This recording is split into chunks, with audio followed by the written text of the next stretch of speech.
Looks like most of you have already joined us, so we will be starting the webinar now.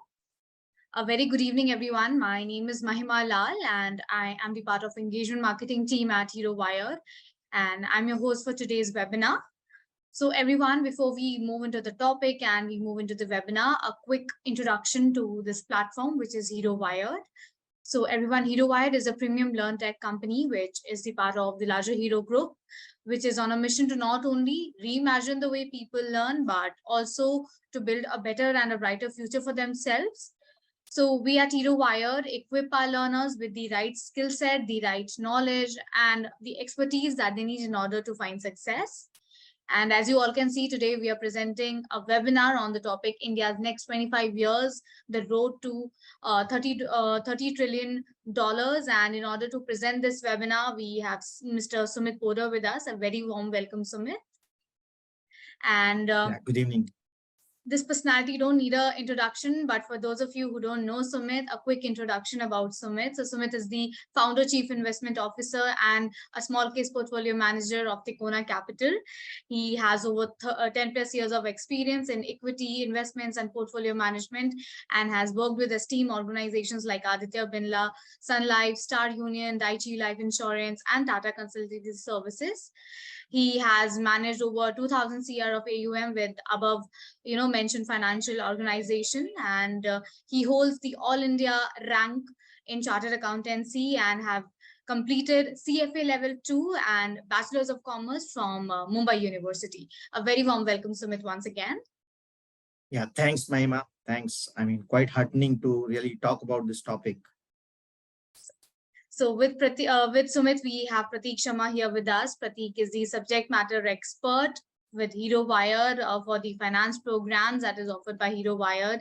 He has worked with company like Deloitte and helped in financial consultancy roles. A very warm welcome, Prateek. So everyone, as you all know that we are in a webinar setup and you won't be able to switch on your mics and your cameras. So we have a Q&A section and a chat box enabled for you. So if in case you would want to interact with Sumit and make the session interactive, you can put down your responses in the chat box. And if in case you have questions related to the topic that we are covering, you have a Q&A section where you can put down your questions, and Prateek and Sumit are right here who will be helping you out. I think, Sumit, we are all set for the webinar and you can take the stage now.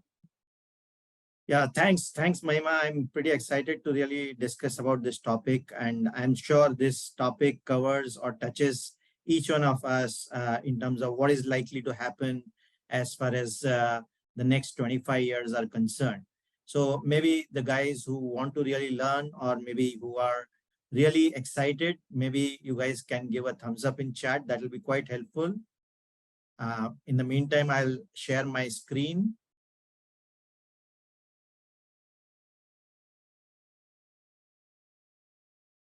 Is my presentation visible? Yes, Sumit, we can see your presentation. Right. Quite heartening to actually see so many participants, and I'm sure even to see the thumbs up. Oh, so many thumbs up. Thanks. And I'm sure we all want to know about what lies ahead as far as next 25 years are concerned. So when Mahima or Vired reached me out to really discuss what is the best thing that we can discuss for the country or for the people or the participants, where they can gain out of it, we definitely decided on this particular topic, which can really help all of us to maybe, if not crystal gaze, but at least look into the next 25 years, how we are looking at. So how many of you believe that we are likely to reach 30 trillion by 2025, by 2047, which is the next 25 years? Just give a thumbs up, or maybe say me.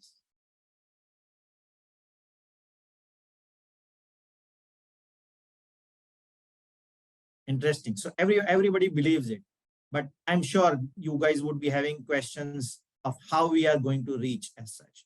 So that's where we are going to discuss about the things, and maybe we will be much more confident of how we are going to reach there, and more so while we may reach there, or we may be near to that particular achievement, it's all about how we gain out of it, which is also of an utmost importance to all of us. While we can predict, but more so we have to plan and execute that particular plan. So these are the things that we are going to discuss.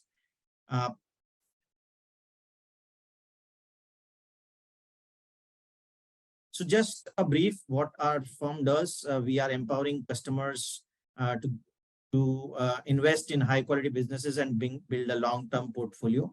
So that's a bit about me. Mahima, while she has already kind of described about what I have done, just a brief of having worked with these organizations, and more so I built, have been lucky to build my career right from being a research analyst to head of equities to equity fund manager, and now I'm managing my own firm. So that's just a brief. In terms of we are well entrenched as far as the ecosystem is concerned, rather it be on the magazines, finance magazines, or economic times, or even media side. So I think pretty much well entrenched. Just to give a brief about Tikona Capital, we are driven by research, act with conviction, and we are built with networks. That's the whole idea behind this logo, where the logo of the triangle actually overcuts the uncertain part. So just a small brief about us to really put the context into. So as we discussed, India's next 25 years road to $30 trillion economy. So I'm sure you would have heard about our Prime Minister talking about Amrit Kal, right? So what exactly is Amrit Kal? Amrit Kal is all about a time where this is a time which talks about starting for a bigger success with proper efforts. So in the past, or in Vedic astrology, it is about starting a new venture. So I'm sure you guys have would also read about Amrit Kal being kind of renamed as Karmik Kal. So we have to really do karm to have this Amrit Kal into place. So with this thought process, the Prime Minister as well as the government is trying to put into rolling ball, or rolling the particular ball of our whole country. The whole idea out here is to have a boosted digital economy, a fintech enabled economy, and largely to create a virtuous cycle of private investments that can roll our economy to the next level, or from a $3 trillion economy to a $30 trillion kind of economy.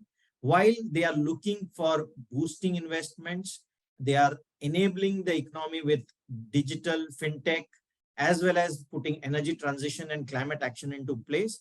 What they also want is it should be a macroeconomic, all-inclusive welfare principle into place. So that's the objective as far as Amrit Kal is concerned. So the government is quite focused to ensure that we enjoy the fruits of Amrit Kal and put in all our efforts to be a successful factor.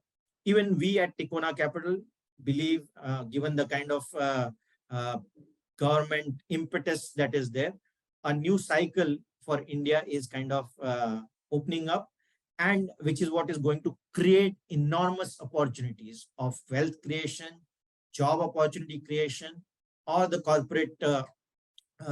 corporate growth cycle as such. So let's dwell further. I mean, I'm sure if this question is there, or these things are on mind, we want to dwell further. Okay, what is the progress so far? Can India achieve $30 trillion? What are the past success formulas? What are the future mega trends? Amrit Kal for India, how is it going to be built, or how we are going to participate in Amrit Kal? What are the industries that are likely to benefit? And what you as a young citizen of this country do to really participate in this Amrit Kal? So are you guys ready for this? So just to give a glimpse, what is the progress so far? We have seen we are one of the fastest economy as far as the whole globe is concerned. While this fast economy is in place, we see that mutual fund investments in the last 10 years have almost become 5x, from 8 lakh crores to almost 41 lakh crores. The corporate tax has been kind of cut. And despite this, we are seeing a very healthy growth rate as far as the taxes are concerned. Digital transactions, I'm sure each one of us is literally using a digital transaction to do any kind of trade and commerce. Earlier in 2013, it used to be just 4.4% of our GDP. Now it is whooping 76%. While these things are happening on the macroeconomic financial terms, RBI CPI inflation is in control. FDI has almost more than doubled. The highway tracks are almost more than doubled. Similarly, electrification has been kind of almost from 4,000 kilometers to 28,000 kilometers.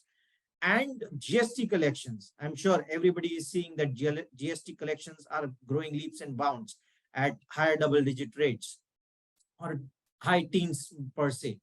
And the best part is even the bottom of the pyramid is able to benefit out of it, especially with direct benefit transfers. And while all this is happening, what happens is many countries are able to achieve a lot, but they generally become debt ridden, that is financed by borrowing, which is not the case with India. India's corporate debt rather has gone down from 62% of GDP to almost just 50%. And nonetheless, it's not just these sectors, even real estate is kind of benefiting. And there are many more. I mean, these are just top of the mind numbers that can really show how things are progressing. As I mentioned, which is India is one of the fastest growing economies. Right from 7 ranking, we are likely to be 3rd ranking as far as the globe is concerned, right?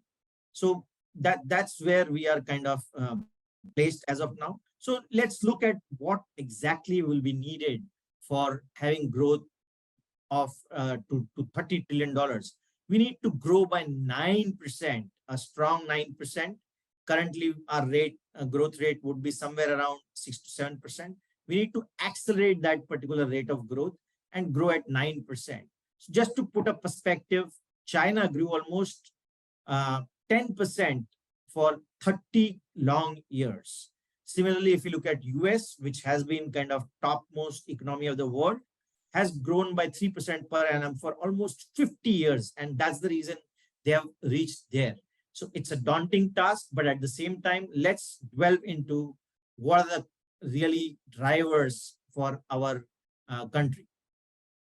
So let's look into, I mean, generally, whenever we want to do something, when we want to achieve something, we always go and look at what has been the past winners or past countries or past successful guys done. So let's I mean, currently we are at rank 5. Let's analyze, or let's see how the top 4 countries have performed, or what has been their success formula. I'm sure China's success story, everybody knows about it. It is one of the or second largest economy. And as we shared, that for a very long period, they have grown at like 9 to 10% for almost 30 years.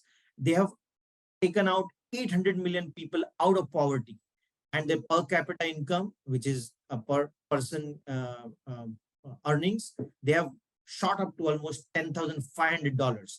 I mean, if you look at India, they are around at $2,000 to $2,200, $300 per person as of now. So that has been possible, or they have become almost global leader as far as manufacturing, trade, and technology is concerned. We see anything and everything which is being manufactured is manufactured out of China. So how has it been possible? It is largely because of the labor force, the government investment into infrastructure, as well as labor reforms. While their decision making was quite strong, and they ensure that they are able to integrate with the global technology with their innovation. So that's what China's success story was about. Let's look at the largest economy of this globe, or on this earth, US. US has been economic power, and we saw that they have grown at a stable rate for almost 50 years. How was that possible, or what really they brought into table? Uh, Leadership, promoting free trade, democracy in place, and human rights. These were the enablers for them. So how did they, or what are the key ingredients that really helped them? First was the market structure, bringing market structure, free market structure to everything. Similarly, an entrepreneurial culture where every American would have her dream, and they would put their entrepreneurial spirit behind them. While entrepreneurship is important, being in market competitiveness is of an equally important part as such. While it's all about competitiveness, the competitiveness works only if there is a fair legal system into place. So that's what played in their favor. And similarly, they have been quite innovative and inclusive. So that has been the success masala of US, as we can really say. So let's also look at Japan. I mean, while China is the recent phenomena, US, everybody knows about it. Japan has been third largest economy. So again, there is something or a lot to learn from Japan. While in the last 20 years or 30 years, they are not being seen as leadership on the growth side, but at the same time, they were a very successful country during 1950s to 1990s. They saw almost 7.5% growth in those 40 years. And they are well known for their quality, efficiency, and the technology. Even now, on the robotic side, they are far ahead of any of the countries. Similarly, they have shown their mettle as far as automobiles, electronics, and robotics is concerned.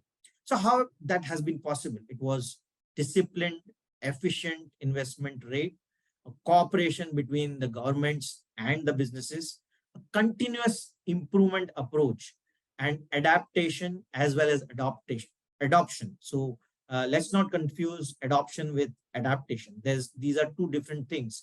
Adoption means we adopt what is happening, but adaptation is evolving with the markets. So those have been kind of quite intriguing, efficiency factors as far as Japan's success story is concerned.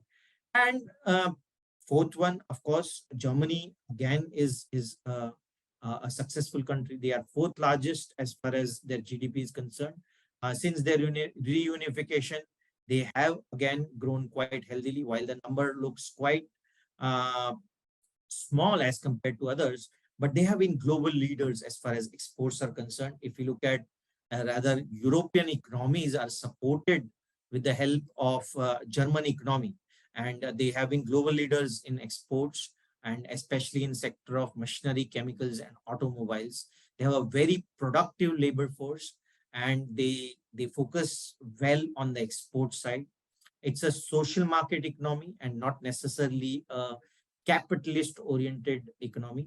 And they have very good industrial relations. While we would have seen in China, government could impose anything and everything on people of that particular country, but that is not the case with Germany, right? And it's a very important point to really look here. While infrastructure, government, as well as industrialization has played a very important role in success of many of the countries, especially in Germany, they have a very innovative small and medium enterprise sector. So, I mean, for India, it is very essential to learn from countries like this, where even SMEs have been able to participate in the growth of economy, because it's a common perception that when things grow, large become larger, and ultimately what happens is we start thinking that a small company cannot do anything, or rather it will be pressure on them. So it's a very important point for India to learn from that perspective. While India definitely is keeping up, if you look at COVID times, they had supported SMEs like anything in terms of credit and things like that, right? So a very, very intriguing point from Germany to learn as such. So just to summarize what we can really take the crux as far as the four countries are concerned. Of course, ease of doing business, pro-business policies, stable political environment, well-educated and entrepreneurial workforce, strategic investment in education, and sound infrastructure. I'm sure you would believe in all these factors that we learned from last four countries. You can put in any other things that you think would have been success factors of any of these four countries. I'm sure we as Indians, as India as a country, we can learn a lot from these four countries. And so let's look at, I mean, I'm sure we have learned as far as ease of doing business is concerned in place. Lot of reforms are taking place in India, rather it be labor-oriented reforms. We have seen GST, we have seen demonetization, which further help in terms of usage of digital currency or currency on UPI. The political environment definitely continues to be stable. We have well-educated young population which wants to learn, wants to thrive, has the entrepreneurial spirit, even on education side, if not from education policy perspective, which definitely is likely to change. We are also likely to see a lot of global education companies coming in India. And I'm sure with, I mean, institutions like Vired, which are kind of doing right investments to enlighten the young population of India or educate young population of India. That is happening. Infrastructure spends, as we discussed, rather it be on rail side, air side, or for that matter, you take even on the sea side, port side, all the places infrastructure spendings are literally taking place. I'm sure, I mean, you would agree that the rail infrastructure as compared to last 10 years would have totally changed. Rather, my friend, or when we are talking, we start joking, it's better to go by train. You would take much lesser time to board a train as compared to a flight, because these days airports are much more crowded than railway stations. How many of you agree to that? Put in yes in chat. So that's what we have been kind of experiencing. So these are learnings as far as oh wow, fantastic. Everybody's reply is really kind of putting more energy to presenters and everyone. So that's what we learned from four countries. But that's about past, right? You would ask that, okay, ye to unka ho gaya, ab kya? Un logon ne banaya, that's it. Let's then look at what are the future mega trends. Now, there's a very fantastic book written by Doris and John Nesbitt. While this book has been written in 1982 and more so was written from a perspective of US in perspective. But if we read it today, all these mega trends are continuing to kind of be effective as of now.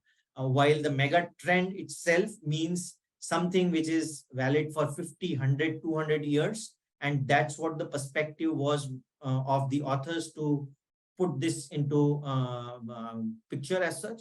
So let's just dwell on to what are the key mega trends that they talk about. One is demographic shift. Share of old people is likely to rise from 9% to 16% by 2050. You know what? Rather, while the global population, global aging is going up, India is likely to see a very young population, and the workforce participation is rather going to go up, and we will be the youngest nation despite being one of the largest nation as far as this globe is concerned. So that is going to really benefit India. Similarly, urbanization, We all are seeing urbanization that is taking place. Earlier, we used to talk about top 4 metros, then top 10 cities. I mean, these days, look at the kind of OTTs that are coming up. I mean, we are talking about Nashik, we are talking about maybe some Dhulia, some Indore. I mean, look at the kind of cities that are getting kind of added. We are talking about Kanpur, we are talking about maybe on south, some cities or towns that is being everywhere. There is a kind of urbanization as well as development that is thriving. Climate change and sustainability, again, target reduction that has been kind of put up by Paris Agreement. We have to be net zero by 2050. Digitalization, each and every aspect of our life is getting kind of evolved or changed with digitalization. So it started with internet, mobile, 5G, social media, robotics, and these days it's all about data analytics, BI, ML. I mean, everything is now kind of old. It's just ML, chat GPT, or blockchain that is being talked about. Incrementally, we are also getting integrated with global economy. I mean, gone are the days where, I mean, Americans would look at Indians as third world country players, and similarly, Indians looking at any of the countries as someone being superior or inferior. I mean, we can just ping anybody of any nationality, any community, just say hi to them and maybe make friendship with the help of social media. Similarly, global trade is going up. We can buy Chinese goods. We can sell our goods to world. We can buy European stuff. We can sell Indian handicrafts anywhere in the world. Immigration is taking place.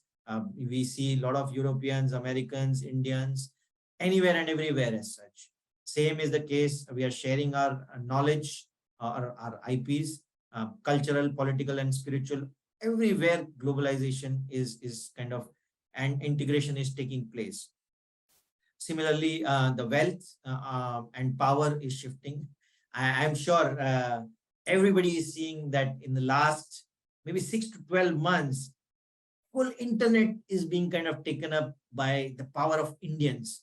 You comment anything on Indians and there is trolling, right? I'm sure you've kind of seen that. Give a double thumbs up for this kind of power that Indians are having on internet. Double thumbs up, right? Same way, rise of women. I'm sure even, I mean, look at the panel itself. I mean, we are seeing a lot of women participation as far as anything and everything is concerned, rather it be startups, rather it be opening up any businesses, rather it be share of women in overall industry, or I'm sure even on this particular platform, there would be equivalent number of women participating in this particular webinar. And last but not least, while physically we are kind of physically as well as mentally, we are trying to put up our spirits in place. It's also about spiritual awakening that needs to be implemented, because if artificial if we are until now we were just competing humans versus humans. Of course, we have already kind of beaten other species as far as this earth is concerned, but now it's machine versus humans, and it is about taking or unleashing human brain power against machine. So if we have to do that, there has to be spiritual awakening, and which is what this book talks about. So these are the mega trends that this book talks about.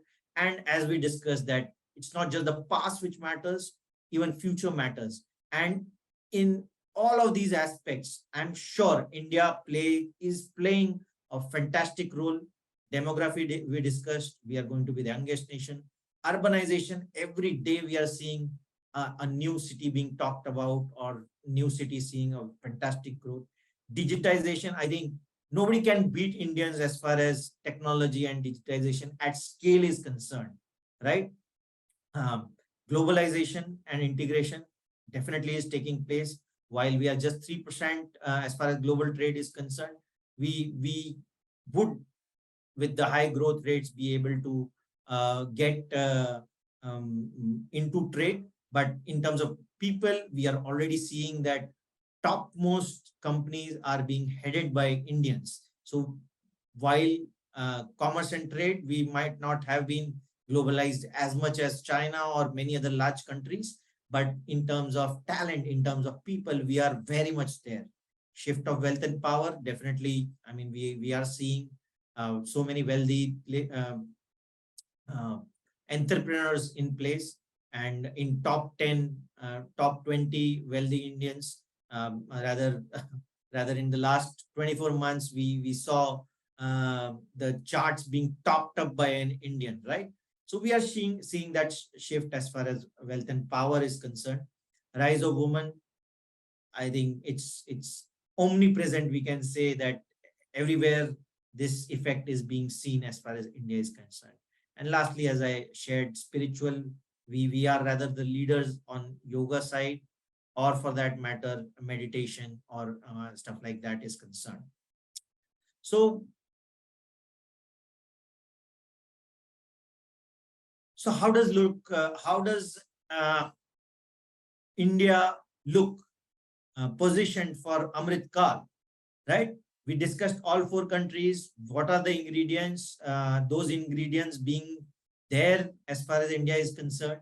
The same way, mega trends, all the ingredients, we are very much there to grab that opportunity for the next 25 years. But if we look at what are the 3 main ingredients that is going to help us leapfrog in this particular Amrit Kal for the next 25 years. Young Indians like you, who are going to be participating, building, putting up all your efforts in place to make this happen. Digital India, take this thumb impression as an image of, let's say, 30, 40 years back, India used to be Anguthe ka country. But today, this same Anguta or this same fingerprint is being used to make any and every payment that is possible, right? UPI is there with biometric, with Aadhaar, we have made this enabled, right? So that's the transformation that we have done. And same way, enterprising India, with startup being in place, rather India has become one of the largest in top 3 startup environment as far as globe is concerned. Digital India, as we discussed, is empowering. And same way, Make in India. I mean, a lot of investments on the manufacturing side are going, and government is putting all the impetus that is required to make this happen. So do you believe that we are well positioned for the next 25 years to achieve $30 trillion kind of economy? How many of you? Yes, yes, yes. Fantastic. So are you ready to participate in Amrit Kal for India? I am.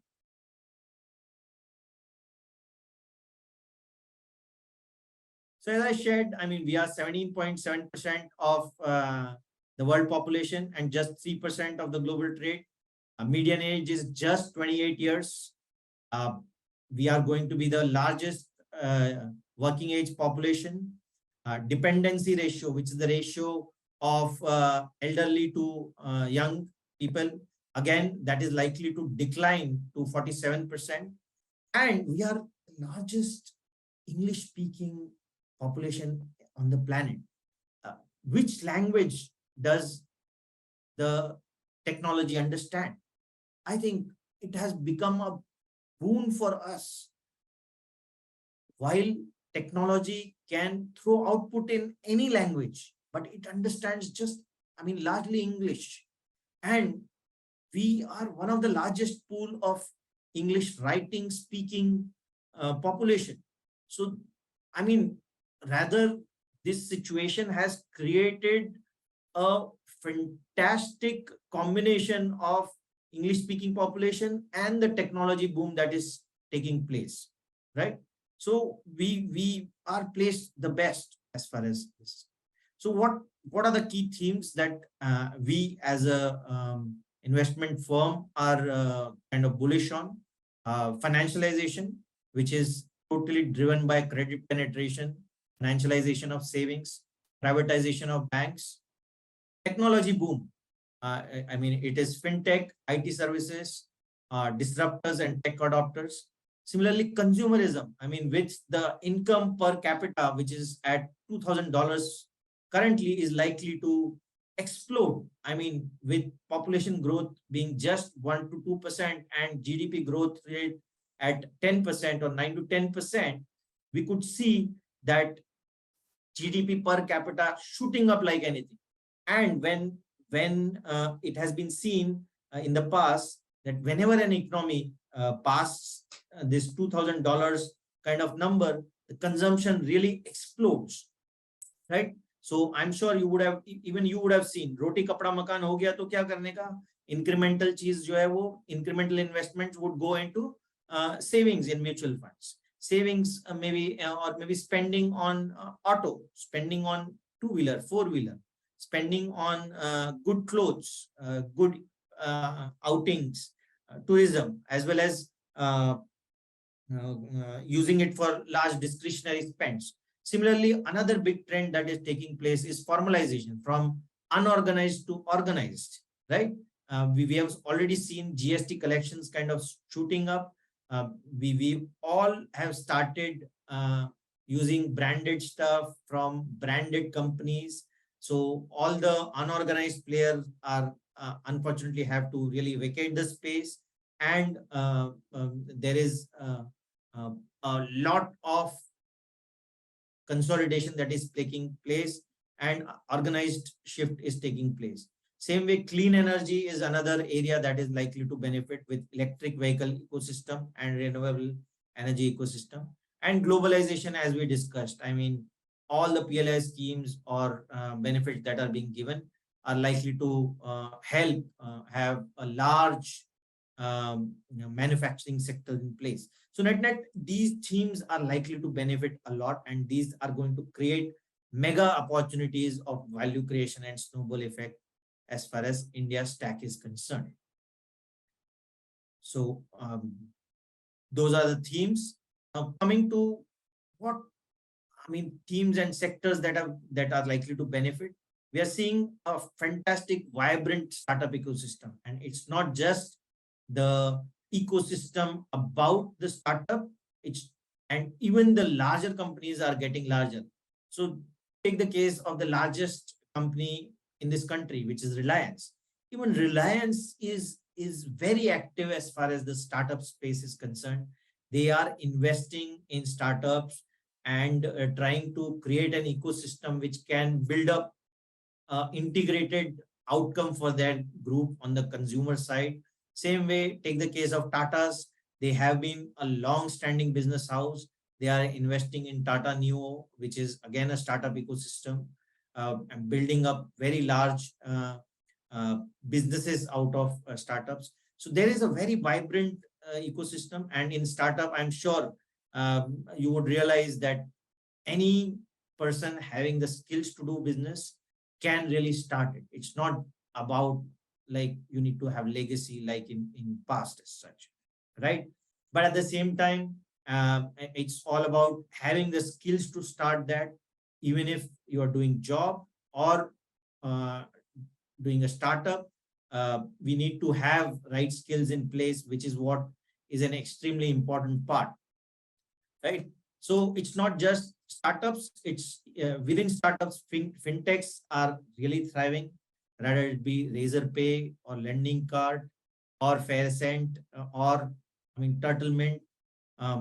Any and every company is really thriving, and a lot of opportunities are kind of getting created, right? Take the case of China. I mean, if the population of that particular country is 150 crore people, so just take the example out here, annual active users are almost 45 crore people, right? In terms of financing, almost 3 crore cumulative users are there, right? Take the case of insurance, almost 38 crore cumulative users are there, right? So that's the kind of size that China has in place. And this is just one, which is one and is the largest player. So even other players, these are top three players, right? So if you look at the industry size, it is much larger there, uh, right? So just to, I mean, while we talk about China, let's talk also about India. This is from the presentation of Angel One, which is a brokerage house, but incrementally building a fintech platform. So look at India; it's so underpenetrated. We talked about almost 30-40% penetration as far as China is concerned. Look at this: 1.4 billion population. Uh, Unique accounts or banking accounts are just 1.1 billion. Within that, PAN card is just 64 crores out of 140 crores. If you look at the demat account, it's just 12 crores, which is just 8.6% of population. And if we further look at just the unique guys out of this 12 crore demat accounts, it may fall down to at least 6 to 8 crores, which is just about 5 to 6% of the population. And lastly, looking at the NSC active clients, right, which is just 2.2% of the population, right? 2.2% of the population. So the opportunity is huge. It remains hugely underpenetrated. And as we discussed, per capita income is just $2,300. By 2030, it is likely to be 2.3x. Same way, demographic dividend average median age is just 28 years. That means even if we take a retirement age of 60 years, there are full-blown 32 years from a median age perspective, right? Similarly, take the case of one of the wealth management firms. They have kind of aggregated AIF, PMS, mutual funds. So even from now, in the next just 5 years, we are likely to see $1 trillion opportunity. If we look at mutual funds, only 15% share is there as far as a percentage of GDP. And as compared to global, almost 70% global penetration is there. So there is a very huge room to penetrate with the rising income that is in place. Now, we spoke about opportunities in fintech, opportunities as far as country is concerned, opportunity as far as sectors are concerned, and within sectors, opportunities as far as fintech is concerned. Now, what's most important for you is to know how we can benefit out of it. So if we talk about fintech opportunities or opportunities in finance as such, so I've just kind of put in, this is the most important slide for you guys, and biggest key takeaway as far as this particular presentation is concerned. And I'm sure Pratik is going to dwell more on that side. But just to give a brief, what are the roles that are available in such fintechs or finance type roles, right? Research analyst, risk analyst, private banker, portfolio manager, data scientist, treasury traders. And I'm sure with advent of technology, we would rather see further many roles coming into picture, right? Just to give an example, a tech company in the past, they never had a role like business analyst. Rather, with the advent of technology, they started having a role of business analyst. Similarly, with more tech, more businesses, we would rather have expansion of roles. Now, what kind of companies generally hire these roles? We can say commercial banks, investment banks, family offices, PMSs, mutual funds, or investment advisory firms like ours. We have taken people from your esteemed organization, and they have done fantastic job with Tikona Capital as an intern. They enjoyed, and similarly, I enjoyed working with them, given the kind of training that is given or the learning that is being given at esteemed organizations like Wired. So private equity firms, credit unions, which again is kind of thriving up. And yes, fintech firms. And mind you guys, I mean, let's not just focus on the finance field per se. The more learning you have, maybe, I mean, if you are very good at, let's say, blockchains, the application of blockchains along with finance can always crop up in any other sectors as well. So let's not really restrict ourselves within a mode of finance companies only, because the lines are blurring between the sectors. Food companies are talking themselves as tech companies themselves have started getting into finance, like I mean Apple getting into credit card business. So the line is kind of blurring with tech being in place, with the kind of collaboration that is taking place, with again globalization that is taking place, digitization that is taking place, or for that matter, all the differences that are kind of falling down. And last but not least, while you may focus on roles, you may focus on companies, it is largely what skills that you have acquired that is going to matter, right? Skills could be ranging from your financial statement analysis skills, corporate finance stuff, how equity markets work, or how different markets, whether it be forex, debt, derivatives market work, and now with crypto coming in, how crypto markets work, how commodities markets work, how bond markets are kind of valuing bonds, and what is the compliance behind it. And these are the traditional stuff or traditional skills that needs to be downloaded to your brain. But at the same time, you also need to have new technologies that are emerging to be hands-on, as far as tools like Bloomberg, tools like maybe screener.in, if it is, or Trendline, or for that matter, even uh, um, many other industry specific tools like Reuters and stuff like that. The whole idea is it's not just about learning, it's also about executing. And that's where even a programming language can help you as such. So in the past, I mean, I did my chartered accountancy in the year November 2000. At that point in time, I mean, the responsibilities were quite divided. I mean, मैं chartered accountant हूँ, यार ये programming मुझे नहीं आता है, I can't touch it, I can't understand that. But today, I mean, I have to do that.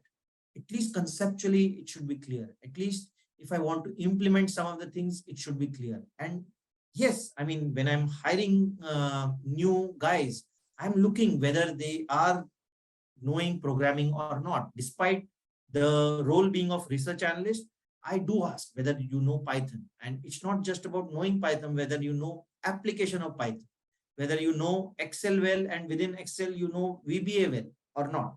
So those kind of skills are an extremely important stuff.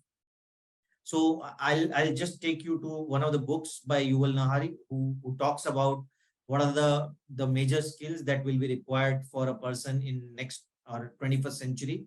Apart from English, he talks about learning one more language. Apart from just the language skills, he talks about programming skills. And thirdly, he talks about evolution and adaptation skills, which are likely to be most important in the 21st, 22nd century as such. So that's as far as Amrit Kal for India. And I'm sure you've got this. Young India, Digital India, Enterprising India. That's what we are looking for. We are looking for a $30 trillion economy. We discussed about how we can go about it. You and me want to participate in it. You being starting your own career, I've discussed which kind of companies that you can target, which kind of roles you can target, and especially what kind of skills that may be necessary. And this is not an exhaustive list. It's all about the evolving skills that needs to be in place. So be a young India, use Digital India, and be enterprising India. So that's what is the message as far as Amrit Kal for India is concerned. And I'm sure let's reap the benefits of Amrit Kal, upcoming Amrit Kal that is there for India. I really feel delighted to be an Indian at this point in time. So that's all about from me. But again, we want to be successful in 2047. I'll just give you a perspective of where we have been. Today, we may be just 3% of the globe. But if we go 1000 AD, we were 30% of the global economy. So in the past, we have done it. We can still do it. So that's the perspective that I will leave you with. Thank you so much. And let's go for Q&A. I hope, Mahima, I have done justice to time of the people who have participated in this particular session. And definitely, Sumit. Thank you so much for this insightful session. And I hope this session was useful for a lot of people here. And you really did justice to the topic. And I hope most of the people enjoyed the webinar. And thank you so much, Sumit, for sharing the lovely insights. Now we have the Q&A section open. If anybody of you have any questions regarding the topic that we have just covered, Sumit is right here. You can put down your questions in the Q&A section and he'll be helping you out with your queries. So can I expect a double thumbs up for the whole presentation if you liked it? Or rather 3, because we are 3, right? 3. Oh, we've got more than 3 now. Oh, wow. So maybe a special one for Mahima?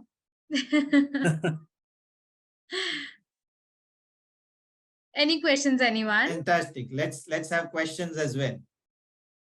Oh, wow. I think we have a few questions in the Q&A nice. section. I'm sorry.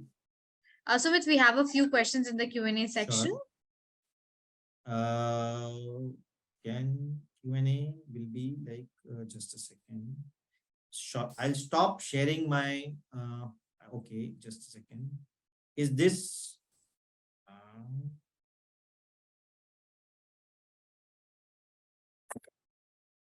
okay. Sure. Let's see.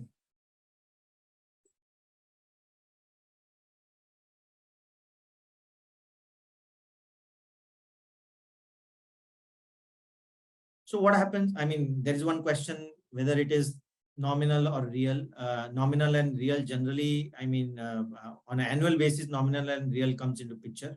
From a 10-year, 20-year perspective, generally it is nominal which is being talked about. And yes, I mean, there are internal issues that would likely to happen. But at the same time, see, I think every country has gone through some challenges. And let's be honest about ourselves that we will have to handle those challenges, right? From a retail investor perspective, I think participate in this Amrit Kal. Don't be kind of super cautious. Only way to beat inflation is equity markets and being in finance as such. So that's what I'll say. Then I think there's next question.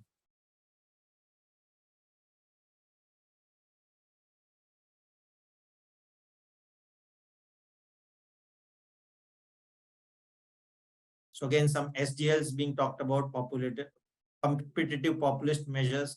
I think this is one of the risks that we need to really kind of keep. This is a question by Mr. Krishnan. He talks about competitive populist measures, right? So yes, that is going to be a challenge. We need to keep a watch. I mean, why do we need to be short sold as such, right? We need to participate, and possibly with falling interest rates, of course, these SDLs are also likely to benefit, right? So that's the small thing that I will say as such.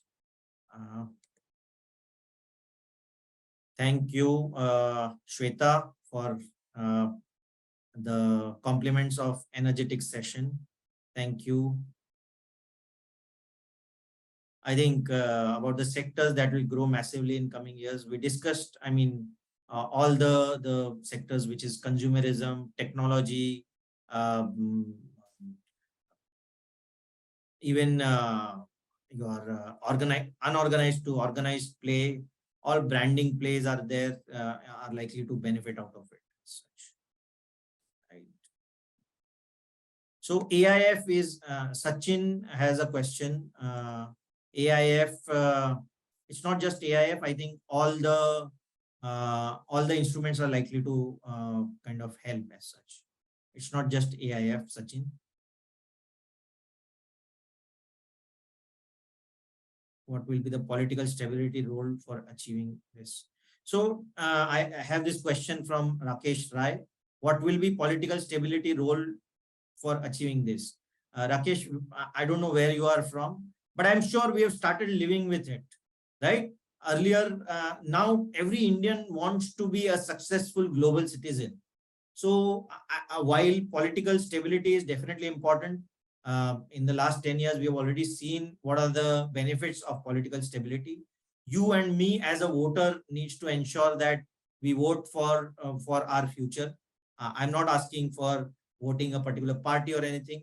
Be sane while voting. If the person or the MP or MLA standing from your constituency is sane or not for the development, then you should go for it as such, right?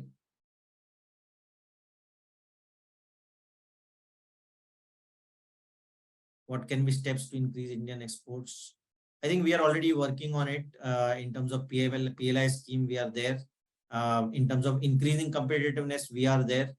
We have seen a lot of electronics being exported despite being an imported nation as such, for as far as electronics is concerned. And rather, I mean, I'll just give an example of what happened during Ukraine war.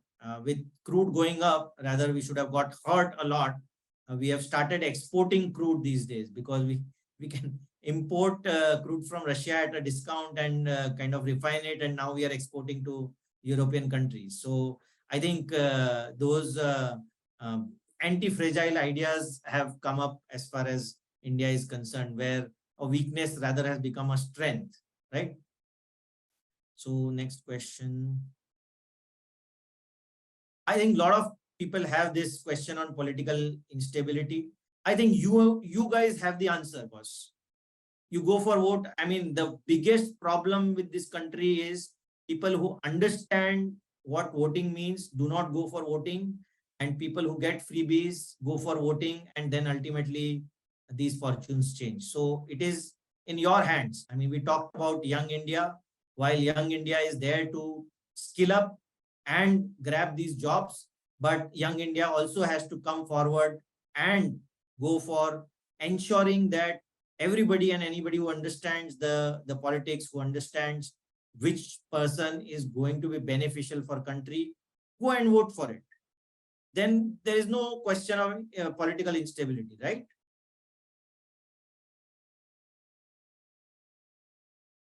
So Shweta has this question: becoming a full-time trader versus working in corporates. I think it's always essential to gain the skills working in corporates and then decide, because you can't really, you should not directly decide on that side as such.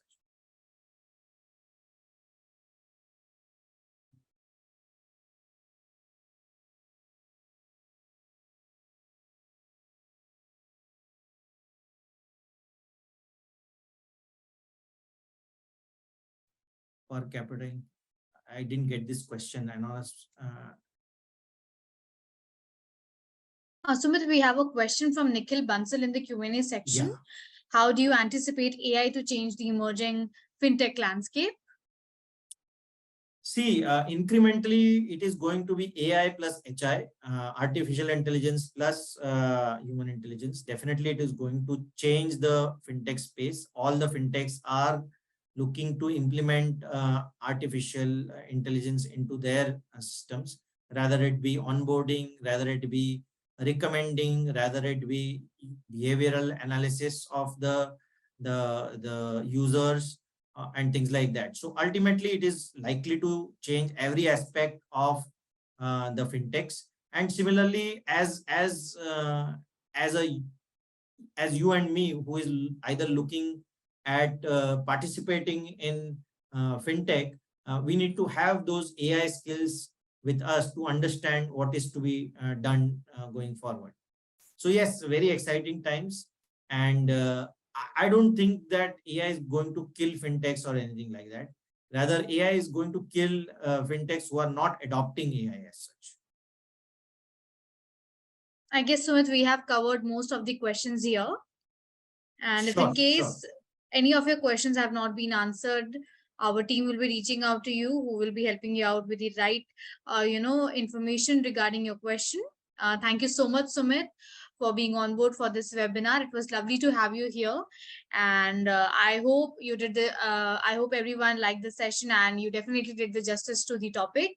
And thanks a lot again for being on board for this webinar. Yeah, thanks, Mahima. Thanks a lot. And you guys have been a wonderful audience.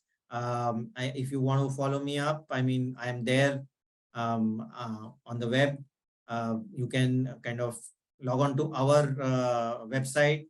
You can subscribe to our blog at tikonacapital.com/blog. You can write an email to me. You can follow our LinkedIn page or Twitter page. And similarly, you can follow our YouTube channel. So thank you. Thanks a lot for such a wonderful participation and such a wonderful Q&A session. Thanks to all of you, and thanks to Hero Wired, as well as to you, Mahima, for arranging this fantastic session. Thanks a lot, Pratik, for all the inputs, as well as really chatting up. Great. Thank you so much. I'll take your Thanks a leave. lot.